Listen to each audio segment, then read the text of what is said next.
मनुष्यता कविता की और हम बढ़ेंगे। पहली तासिका में हमने मनुष्यता कविता का पद क्रमांक 1 देखे थे। अभी हम देखेंगे इस तासिका में पद क्रमांक 2 और 3। पहले पद में हमने देखा था कि मनुष्य मरणशील प्राणी है, अतः उसे मृत्यु से नहीं डरना चाहिए। मनुष्य को दूसरों के लिए जीना चाहिए, परोपकार के लिए जीना चाहिए और परोपकार करने वाले मनुष्य का ही बखान संपूर्ण सृष्टि करती है, ऐसा कवि ने यहाँ उल्लेख किया था। अभी यहाँ देखेंगे पद क्रमांक 2।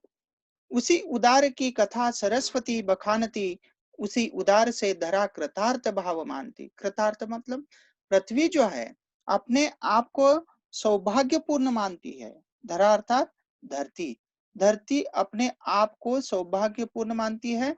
जो व्यक्ति इस समाज में आकर कुछ करके चला जाता है, समाज का उद्धार, समाज का विकास होता है। उसी उदार की कथा सरस्वती बखानती। सरस्वती अर्थात विद्या की जो देवी है, वो विद्या की देवी बखानती अर्थात वर्णन करती है। किसका वर्णन करती है? उदार व्यक्तित्व वाले मनुष्य का। उदार व्यक्तित्व वाला अर्थात खुले हृदय वाला जो होता है, उसे उदार व्यक्तित्व वाला कहते हैं। तो उसी उदार की कथा सरस्वती बखानती, उसी उदार से धरा कृतार्थ भाव मानती। धरा अर्थात ये धरती अपने आप को बहुत ही धन्य मानती है, अपने आप को बहुत ही सौभाग्यपूर्ण मानती है कि ऐसे उदार व्यक्तित्व को मैंने जन्म दिया। उसी उदार की सदा सजीव कीर्ति कूजती। इस समाज में उस उदार व्यक्तित्व वाले की ही कीर्ति हमेशा सदा हमेशा सजीव रहती है और उसकी ही कूजती है। यहाँ कूजना मतलब गुणगान होना। उसकी ही कीर्ति का, उसकी ही यश का यहाँ गुणगान होता है। तथा उसी उदार को समस्त सृष्टि पूजती। ऐसे ही उदार व्यक्तित्व वाले मनुष्य को ही यह सृष्टि, यह दुनिया पूजती है, अर्थात उसको ही याद करती है। अखंड आत्म भाव जो असीम विश्व में भरे, वही मनुष्य है कि जो मनुष्य के लिए मरे। अखंड आत्म भाव, अखंडता से अपने आत्म भाव को, इस समाज को असीम विश्व में अर्थात ऐसे विश्व में भरता है, अर्थात असीम विश्व। असीम अर्थात जिस विश्व की सीमा ही नहीं है, ऐसे असीम विश्व में जो अपने भावों का संचार करता है, ऐसे ही उदार व्यक्तित्व वाले मनुष्य को ये दुनिया, ये समाज अविस्मरणीयता से याद करती है। देखिए, वही मनुष्य है कि जो मनुष्य के लिए ऐसे ही उदार खुले दिल वाले व्यक्तित्व का ही सरस्वती बखान करती है और ऐसे मनुष्य ही ये समाज का कीर्तिगान होता है। कवि का कहना है कि सरस्वती जो है विद्या की देवती, उदार मनुष्य का ही गुणगान करती है, जो इस संसार के साथ एकता और आत्मीयता का भाव रखता है। ये धरती ऐसे ही उदार मनुष्य के प्रति अर्थात उसे जो जन्म दिया है, उस जन्म देने के कारण अपने आप को बहुत ही सौभाग्यशाली एवं धन्य मानती है, जो इस सारे संसार में अपनत्व का प्रसार करता है। इसी प्रकार जो मनुष्य उदार व्यक्तित्व वाला होता है, उसकी ही कीर्ति जो है, उसका ही यश जो है, इस समाज में निरंतर गूंजता रहता है। ऐसे ही उदार स्वभाव वाले मनुष्य को ही सारा संसार पूजता है। वह स्वयं को हर प्रकार की संकीर्णता और अलगाव से मुक्त रखते हुए सबको अपना मानता है। सच्चा मनुष्य वही कहलाता है जो मानवता के लिए जीता एवं मरता है। आगे देखेंगे, इस पद की यह विशेषता है कि ये प्रस्तुत पद की भाषा जो है संस्कृतनिष्ठ, सरल, सहज, स्पष्ट, कड़ी बोली भाषा है। वीर रस की अभिव्यक्ति यहाँ हुई है। इस कारण पद में कवि ने उदार दिखाने वालों का ही यश, उनकी ही कीर्ति इस विश्व में फैलने की बात कही है। हम देखेंगे पद क्रमांक 3। क्षुधार्त रंतिदेव ने दिया करस्त थाल भी, तथा दधीची ने दिया परार्थ अस्थि जाल भी। अभी यहाँ किनका किनका नाम आया? क्षुधार्त रंतिदेव। रंतिदेव नामक एक राजा था। उन्होंने क्या किया था? भूखे हुए ब्राह्मण को अपने हाथ में जो खाने की थाली थी वह भी उनको दान में दिया था। उसकी विस्तार से कहानी हम देखेंगे। पहले देखिए किसके और कौन-कौन से नाम यहाँ आए हैं। क्षुधार्त रंतिदेव ने दिया करस्त थाल भी, तथा दधीची ने दिया परार्थ अस्थि जाल भी। दधीची रंतिदेव। उशिनर क्षितिज ने स्वमास दान भी दिया, सहर्ष वीर कर्ण ने शरीर चर्म भी दिया। ऐसे दानशूर व्यक्तित्व का उल्लेख करते हुए कवि कहते हैं कि रंतिदेव जो राजा था, वो राजा रंतिदेव कैसा था। एक बार रंतिदेव के राज्य में बहुत ही अकाल पड़ा हुआ था और सभी और भूखमरी और महामारी से जो है लोग मर रहे थे। ऐसे समय राजा रंतिदेव ने उस अपने लोगों के प्रति दया और करुणा का भाव दिखाया और दीन दुखियों की गरीबों की सेवा सहायता करने में अपना जो सर्वस्व दान कर डाला।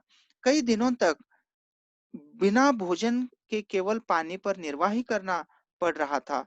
तो ऐसे लंबे समय में भूखे रहने के कारण राजा और उसके परिजनों का जो शरीर है पूरी तरह से दुर्बल हो चुका था।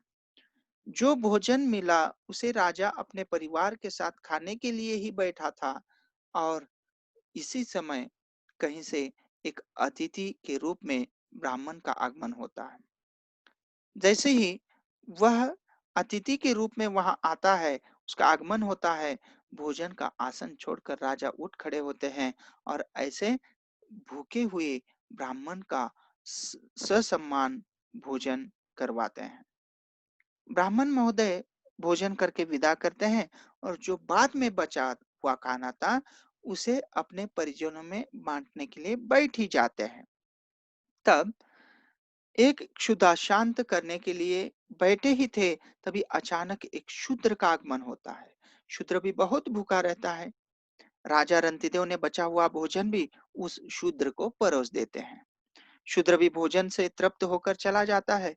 दया के जो ऐसे सागर है रंतिदेव राजा, और बचा हुआ जो भोजन था वह भी अपने परोस दिया हुआ था। अब सारा भोजन अ, लोगों की ही क्षुधा अर्थात उनकी ही भूख मिटाने में पर्याप्त हो गया था। अब वह भी व्यक्ति शूद्र व्यक्ति भी भोजन करके जैसा ही चला गया था, अब घर में केवल थोड़ा-सा जल बचा हुआ था। उन्होंने उसी से अपनी जो भूख है, अपनी भूख को शांत करने की सोचे और जल ग्रहण करने ही वाले थे। इसी समय ऐसा एक चांडाल आया और वह भी आकर उन्हें बोला, "महाराज, मैं बहुत भूखा हूँ, कुछ कृपा कीजिए।" तब राजा रंतिदेव को बहुत ही दया आई।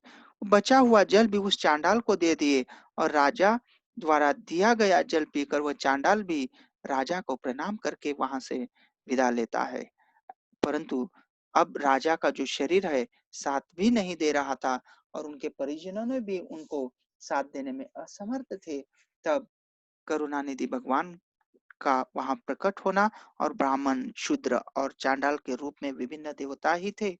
ऐसा रंतिदेव की परीक्षा लेने आए हुए देवताओं के प्रति जब उनका परिचय हुआ, ऐसे राजा की करुणा, ऐसी दया, धैर्य और भक्ति को देखकर भगवान उससे अधिक प्रसन्न होते हैं और उन्हें मनोवांछित वर मांगने के लिए कहते हैं। परंतु राजा लालची नहीं होते हैं।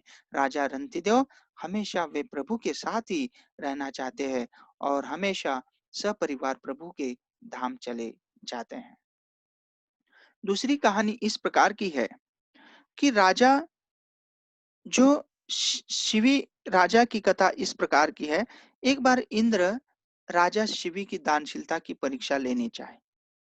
एक बार क्या हुआ, इंद्र ने कबूतर और अग्निदेव ने बाज का रूप लेकर एक दूसरे के शिकार के रूप में वहां उतर आए। बाज से बचने के प्रयास में कबूतर राजा शिबी की गोद में आ गिरा था और कबूतर ऐसा कि उनके सामने ऐसा खड़ा हुआ कि अपने जान बचाने के लिए वह दया की याचना कर रहा हो। तब बाज आकर राजा शिवी से कहता है, अपने शिकार को वापस दे दो। परंतु राजा शिवी कहते हैं, अपने शिकार वापस देने के लिए जैसे ही बाज न, ने उठाया तो दानशील शिवी राजा ने कबूतर के बदले अपने पैर का मांस काट कर की देने के लिए राजी हुए। तो इतने में कबूतर और बाज के रूप में आए हुए ईश्वर अपने-अपने रूप में प्रकट हो गए और ऐसे उन्होंने राजा शिबी को भी आशीर्वाद दिया। उसी प्रकार महर्षि दधीची की कहानी है। एक बार महर्षि दधीची अपने बहुत ही दानशीलता के लिए, बहुत ही शूरवीरता के लिए अ, शरण में जाना पड़ा एक बार। देखिए, वृत्तासुर नामक एक राक्षस था। इस वृत्तासुर नामक का जो है अत्याचार दिन प्रतिदिन इस पर पृथ्वी पर बढ़ ही जा रहा था। तब देवताओं को भांति-भांति परेशान कर रहा था। अंततः देवराज इंद्र को इंद्रलोक की रक्षा व देवताओं की भलाई के लिए और अपने सिंहासन को बचाने के लिए देवताओं सहित महर्षि दधीची के शरण में जाना पड़ा। महर्षि दधीची के शरण में क्यों जाना पड़ा? क्योंकि वे सभी अपने दिव्य अस्त्रों का प्रयोग करके वृत्तासुर का वध न कर पाए।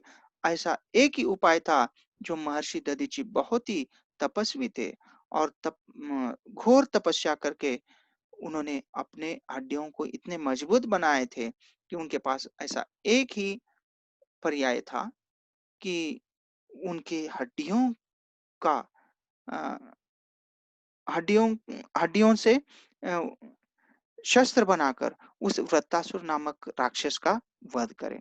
महर्षि दधीची ने इंद्र को पूरा सम्मान दिया तथा आश्रम में आने का कारण पूछा। तब इंद्र महर्षि को अपनी व्यथा सुनाई और दधीची से कहा, मैं देवलोक की रक्षा के लिए क्या कर सकता हूँ?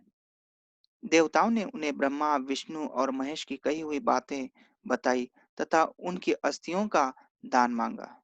महर्षि दधीची ने बिना किसी हिचकिचाहट से ही अपनी अस्थियों को दान में देना स्वीकार कर दिया। तो इस प्रकार महाबली, महादानी कर्ण की भी कहानी आपको पता है कि कर्ण मांगने पर अपने कवच कुंडल तक दान दिया था। तो ऐसे पद में कवि ने ऐसे दानशूर व्यक्तियों का जो उल्लेख किया है। तो क्षुधार्त रंतिदेव ने दिया करस्त थाल भी तथा दधीची ने दिया परार्थ अस्थि जाल भी। दधीची ने अस्थि जाल अपना जो हड्डियों का ढांचा था वह भी दान में दिया था, जो वृत्तासुर नामक राक्षस का वध करने के लिए और देवलोक को बचाने के लिए। उसी प्रकार उशीनर क्षितिज ने सोमास दान भी दिया। उशीनर क्षितिज तो जो थे वे कबूतर की प्राण रक्षा के लिए अपने पैर का मांस भी दान में उसके बदले में दिए थे। सहर्षि वीर कर्ण ने शरीर चर्म भी दिया।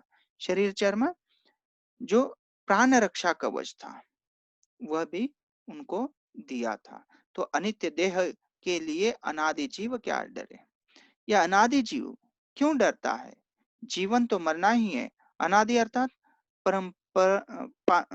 बहुत परंपरा से चली आ रही, अनादिकाल से, मतलब बहुत समय से चली आ रही जो परंपरा है, अनित्य देह, ये देह जो शरीर जो है ये नहीं रहने वाला है, नष्ट होने वाला है। तो अनित्य देह के लिए अनादि जीव क्या डरे? ये जीव क्यों डरता है? हिंदू धर्म संस्कृति के अनुसार हमारी जो आत्मा है, हमारी आत्मा 84 लक्ष योनि में से गुजरती है। तो ऐसे योनि में से जिस प्रकार गुजरती है, एक शरीर में से दूसरे शरीर में प्रवेश करती है, ऐसा हिंदू धर्म संस्कृति का कहना है। तो इस अनित्य देह के लिए, ये शरीर तो नष्ट होने वाला है, तो इस से क्यों डरते हो? अनित्य देह के लिए अनादि जीव क्या डरे? वही मनुष्य है कि जो मनुष्य के लिए मरे। वही मनुष्य है जो दूसरों के हित चिंतन के लिए मरता है, जो दूसरों के प्राण रक्षा के लिए, दूसरों के उद्धार के लिए, समाज के उद्धार के लिए, समाज के राष्ट्र के लिए मरता है। तो ऐसा ही मनुष्य मनुष्य कहलाता है। ऐसा ही मनुष्य को ही ऐसे मनुष्य में ही ऐसे लक्षण पाए जाते हैं। उदारता, त्याग, दया। तो आइए इस पद का भावार्थ देखेंगे। कवि ने विभिन्न राजाओं का उल्लेख उल्लेख करते हुए सही मनुष्य का वास्तविक अर्थ समझाया है। कवि का कहना है कि यह शरीर नश्वर है। इस नश्वरता को ध्यान में रखकर जो मनुष्य अपना संपूर्ण जीवन मनुष्य जाति के कल्याण के लिए मरता है और जीता है, वह आवश्यकता पड़ने पर दूसरों के लिए अपना शरीर भी बलिदान कर देता है। कवि ने राजा रंतिदेव का उदाहरण देते हुए भी कहा है, रंतिदेव राजा ने भूख से व्याकुल होते हुए भी अपना जो भोजन का थाल है घर पर आए हुए भिक्षु को दे दिया थे। उसी प्रकार दधीचि ऋषि परमदानी त्यागी तथा प्रजाहितैषी राजा थे। इन्होंने देवताओं की रक्षा के लिए हड्डियों को दान कर दिया था। हड्डियों से निर्मित वज्र का उद्देश्य वृत्तासुर नामक दानों का वध करना था। इसी प्रकार विशिनर इसलिए प्रसिद्ध है कि कबूतर की प्राण रक्षा के लिए अपने शरीर का मांस भी दे दिए थे। वीर कर्ण ब्राह्मण की मांग पर अपने सोने का रक्षा कवच भी व कुंडल भी दे दिए थे। कवि का कहना है कि इस नश्वर शरीर के लिए अमर जीवन क्यों डरता है, अर्थात आत्मा अमर है तो फिर इस नश्वर शरीर के नष्ट होने से क्यों आप डरते हो, क्यों आप भयभीत है। तो इस प्रकार ये जो पंक्तियां हैं, इस पंक्तियों के माध्यम से हमें यह ऐसा कौन-सा संदेश मिलता है कि कवि ने दधीचि और कर्ण आदि महान व्यक्तियों का उदाहरण देकर मनुष्यता के लिए क्या संदेश दिए हैं? तो इसका उत्तर आप लिख लीजिए और इसकी चर्चा हम अगली कक्षा में करेंगे। कवि ने दधीचि एवं कर्ण का जो उदाहरण देकर अच्छे व्यक्तियों के लक्षणों से आपको परिचित करवाया है, क्यों किया है और किन-किन का उदाहरण दिए हैं, क्यों दिए हैं। आप इसको अपने नोटबुक में उतार लीजिए। धन्यवाद।